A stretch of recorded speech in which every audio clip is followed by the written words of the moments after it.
oleh Pak Fajar dan amanah dari Persana untuk bicaranya soal, kalau Pak Fajar bilangnya Trisula begitu.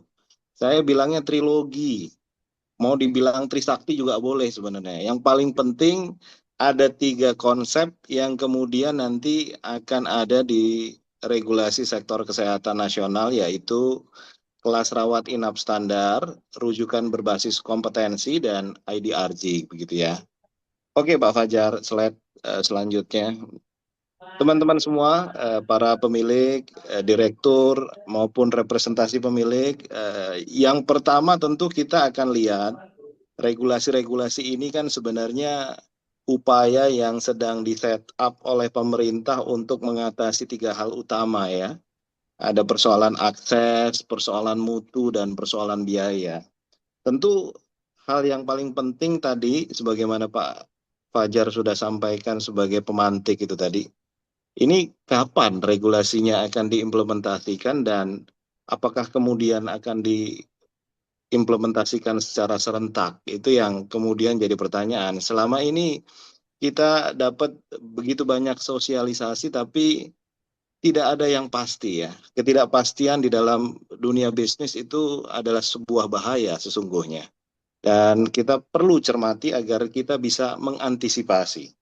Jadi Bapak Ibu sekalian, kalau kemudian kita baca regulasi yang akan datang, KRIS berbasis kompetensi rujukannya, lalu kemudian IDRG, itu pertanyaan pentingnya adalah di mana peran swasta, gitu ya.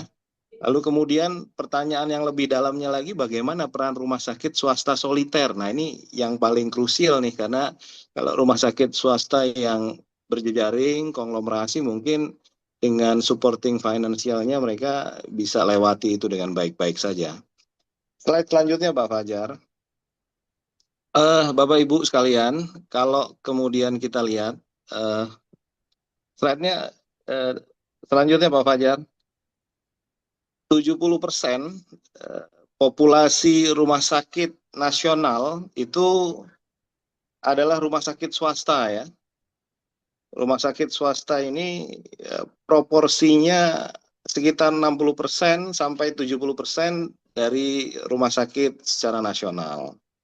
Nah ini memberikan gambaran bahwa rumah sakit swasta sesungguhnya adalah tulang punggung utama layanan sektor kesehatan.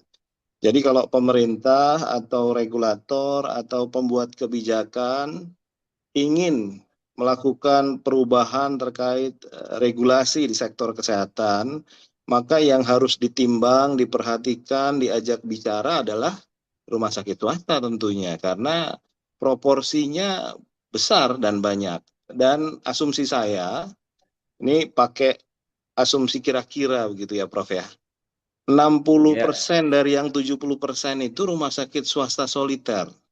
Jadi rumah sakit yang sendiri-sendiri, bukan rumah sakit yang berjejaring. Oleh karena itu, memang harusnya regulasi mempertimbangkan keberadaan rumah sakit swasta soliter untuk kemudian mengambil langkah kebijakan yang regulasinya itu tetap memperhatikan eksistensi rumah sakit swasta soliter. Oke, kita lanjut ya. Yang pertama, kita akan bicara soal KRIS. Nah, ini KRIS ya. Jadi kalau lihat konsep dasarnya, konsep KRIS ini kan penyeragaman layanan kelas rawat inap ya. Nah, tentu saja sebagai operator kita terima gitu ya regulasinya. Tapi kita juga membaca bahwa kalau kemudian ada upaya melakukan penyeragaman layanan rawat inap, maka ada persoalan yang akan dihadapi oleh rumah sakit swasta. Apalagi tadi kita identifikasi rumah sakit swasta soliter ya. Karena syarat-syarat itu pasti akan berkaitan dengan kebutuhan untuk melakukan investasi ya. Sehingga kemudian dia akan punya dampak terhadap cash flow. Untuk rumah sakit yang sudah terbatas lingkup pengembangannya, maka syarat-syarat penentuan KRIS itu berpotensi untuk mereduksi jumlah kapasitas tempat tidur. Hal ini kemudian akan berkorelasi dengan kemampuan untuk melakukan pemenuhan biaya operasional ya. Jadi kalau rumah sakit tempat tidurnya berkurang, sementara biaya operasionalnya tetap, tentu akan jadi persoalan begitu ya. Di sisi lain kita akan berhadapan dengan persepsi publik misalnya yang selama ini dapat layanan lebih baik daripada layanan rawat inap standar. Mereka akan merasa itu bagian dari persepsi turun kelas gitu ya. Nah, tentu hal-hal ini harus diantisipasi oleh rumah sakit swasta. Dan kalau dalam konteks strategi bisa banyak macam dibuat ya. Tapi memang nanti harus disesuaikan dengan kapasitas masing-masing karena semisal tadi ya, investasi ya. Apakah kemudian rumah sakit sudah mempersiapkan rencana support finansial untuk melakukan investasi beradaptasi dengan kris ya.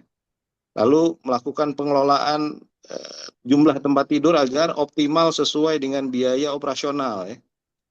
Lalu kemudian apakah ada upaya untuk kemudian melakukan pemasaran non JKN? Ini juga tantangan ini, Prof.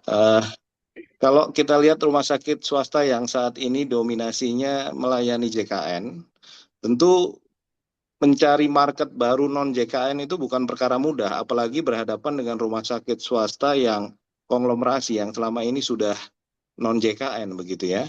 Maka pertanyaan pentingnya dari representasi rumah sakit soliter itu, kira-kira kita punya uang atau tidak begitu ya Prof? Kita punya kemampuan atau tidak? Dari mana uangnya? Adakah support pemerintah di sana untuk kemudian kita bisa mengadaptasi kelas rawat inap standar? Ini juga hal-hal yang harusnya bisa dibaca oleh pembuat kebijakan ya. Kita masuk ke slide selanjutnya, bicara tentang rujukan berbasis kompetensi. Rujukan berbasis kompetensi ini sesuatu yang memang dalam konteks aspek mutu menjadi baik. Tapi kita bayangkan tadi apa yang sudah disampaikan oleh Pak Ketua terkait dengan potensi penumpukan pasien di rumah sakit rujukan paripurna misalnya. Saya nggak kebayang semua pasien ngumpul di RSCM misalnya. Bagaimana model pelayanannya? Atau kemudian nantinya pasien justru tidak bisa dilayani di rumah sakit tipe C, tipe D yang terlewatkan gitu ya. Ini resiko yang juga mungkin harus diperhatikan oleh pengambil kebijakan. Buat kami, Prof, upaya untuk membangun kompetensi itu jelas tidak mudah. Karena perlu rekrut sumber daya yang kompeten, dokter-dokter agar kemudian dilengkapi, sarana prasarana juga dilengkapi. Jelas, lagi-lagi persoalannya bukan hanya kemampuan operasional, tapi juga kemampuan finansial. Jadi dalam konteks itu kita akan berhadapan dengan situasi di mana kompetensi kita dipetakan berdasarkan apakah kita punya sumber daya yang cukup dan sarana yang cukup. Bagi entitas rumah sakit, Prof, kalau kemudian kita bicaranya tentang investasi, sesungguhnya investasi itu hal yang mudah diukur gitu ya. Kalau misalnya kita ingin layanan cath lab kita masuk atau layanan jantung kita masuk ke layanan yang utama gitu ya, kan investasinya cath lab. Itu tentu tinggal dihitung kalkulasinya saja, investasinya berapa, return investment-nya berapa. Kemenkes bisa merubah kompetensi itu ya. Tapi apakah kemudian secara otomatis ketika ada perubahan kompetensi, BPJS akan accept pembukaan layanan baru? Nah, ini kan jadi ambigu misalnya. Ketika kita mengupayakan investasi cath lab, layanan jantungnya naik ke layanan utama, kompetensinya dirubah oleh Kemenkes, tapi tidak secara otomatis diakses sebagai layanan baru oleh BPJS. Jadi investasinya menganggur. Nah, ini persoalan lain yang juga harus dilihat dalam konteks konsekuensi ya. Rumah sakit tentu diminta dalam hal ini dalam kerangka adaptif ya, memiliki kemampuan baru memang. Harus punya kemampuan untuk melakukan pemetaan kompetensinya. melakukan penguatan pemasarannya. Tapi ini bukan hal yang mudah. Lagi-lagi tidak seperti membalik telapak tangan. Lalu kita masuk ke IDRG, slide selanjutnya. Kalau kita bicara IDRG, maka IDRG ini kan prinsipnya perubahan terhadap tarif yang sebelumnya ada, INA CBGs ya. Tentu kode-kode itu akan dilakukan grouping ulang gitu ya. Dalam konteks ini maka rumah sakit memang akan kembali beradaptasi dengan pola coding yang baru. Nah, situasi itu mengharuskan kita punya kemampuan untuk melakukan tata kelola costing. Jadi upaya untuk tetap bisa bertahan dan survive di era yang saat ini tarifnya masih belum menentu itu harus diupayakan semaksimal mungkin efisiensi itu terjadi ya. Jadi kalau kita lihat satu persoalan dari konteks IDRG saat ini Prof, teman-teman semuanya ya, saya terakhir kali konfirmasi ke teman-teman Kesmik internal gitu ya, saya tanya bagaimana tarifnya, apakah ada perubahan yang signifikan dari tarif sebelumnya, sosialisasinya kan sudah dilakukan, jawabannya tarifnya masih sama dan belum ada perubahan. Jadi kita tidak bisa simulasi. Padahal ini sudah akhir tahun ya, kita diminta untuk bikin rencana kerja anggaran. Nah kalau kemudian kita tidak bisa simulasi berapa yang bisa kita generate dari proyeksi kerja tahun depan, tentu akan jadi kesulitan dalam kerangka perencanaan. Lebih jauh lagi Bapak Ibu sekalian, tadi kita diminta untuk melakukan investasi pada banyak aspek ya. Aspek fisik, aspek manusianya, aspek sistemnya. Pertanyaan turunannya, apakah IDRG-nya ini bisa adil ya? Dalam arti bisa ada adjustment secara berkelanjutan. Karena kita tahu biaya itu kan terjadi tiap tahun dan mengalami kenaikan. Pajak, inflasi, UMP, UMK, ini sesuatu yang sudah pasti. Kenapakah kemudian IDRG mengakomodasi hal itu? Ini catatan penting, khususnya bagi rumah sakit swasta soliter ya. Karena sustainability-nya bergantung dari bagaimana dia mampu meng-create revenue dari layanan yang dilakukan. Lalu selanjutnya kita bicara soal hubungan di antara tiga ketentuan itu. Ada KRIS, ada rujukan berbasis kompetensi, lalu kemudian ada IDRG. Slide selanjutnya, Pak Fajar. Nah, kita lihat sesungguhnya ini kebijakan yang harusnya tadi, kalau ditanya Pak Fajar, apakah ini akan berjalan serentak atau berjalan sendiri-sendiri? Kalau saya menganalogikan, kebijakan ini tuh meja dengan kakinya 3.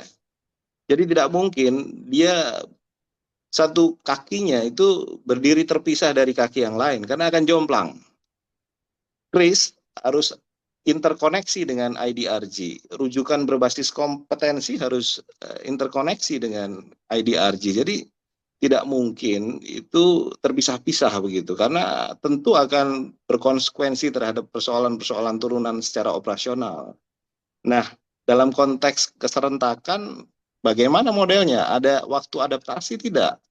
Ada waktu di mana kemudian adopsi itu dilakukan dengan tahapan uji coba misalnya. Ini yang perlu diperhatikan kalau ada yang ikut di webinar ini jadi bagian dari pembentuk regulasi. Mudah-mudahan itu menjadi masukan yang bisa diperhatikan dengan baik. Karena kalau kita lihat harapan rumah sakit swasta soliter atau rumah sakit swasta secara keseluruhan, kita berharap tarifnya berkeadilan. Lalu kemudian rujukannya juga berkeadilan. Lalu kemudian dukungan pemerintah kepada rumah sakit swasta menjadi penting. Karena rumah sakit swasta, kalau kemudian tadi kita identifikasikan di awal, yang 60-70% itu seharusnya menjadi mitra strategis pemerintah. Dalam konteks ini harus diajak, dirangkul, dijadikan partner untuk berkelanjutan, berkesinambungan. Nah, ini juga persoalan dalam konteks bahwa kita nantinya akan melihat, kita sekarang sudah banyak dihadapkan dengan keharusan untuk pemenuhan administrasi misalnya. Bagaimana dengan akreditasi? Bagaimana dengan monitoring dan evaluasi? Bagaimana dengan credentialing ya? Dengan begitu banyaknya instrumen administrasi, rasa-rasanya beban administrasinya itu memberikan tambahan beban baru. Harusnya ada simplifikasi di sana, agar rumah sakit swasta itu bisa lebih fokus hanya pada persoalan pemberian pelayanan. Harapan ini tentu ditujukan kepada pembentuk regulasi agar ke depan kita akan lebih mudah, lebih simpel, lebih sederhana, fokusnya pada kualitas layanan. Lanjut, slide selanjutnya. Nah, ini pertanyaan dan sekaligus saran sebenarnya. Ada 70% rumah sakit swasta dan 70% rumah sakit swasta ini harus dijaga keberlanjutannya, keberlangsungannya. Oleh karena itu perlu ada transisi kebijakan yang adil. Kita berharap pemerintah memperhatikan keadilan dalam konteks kris, bahwa ada modal yang harus dikeluarkan dari investasi rumah sakit swasta.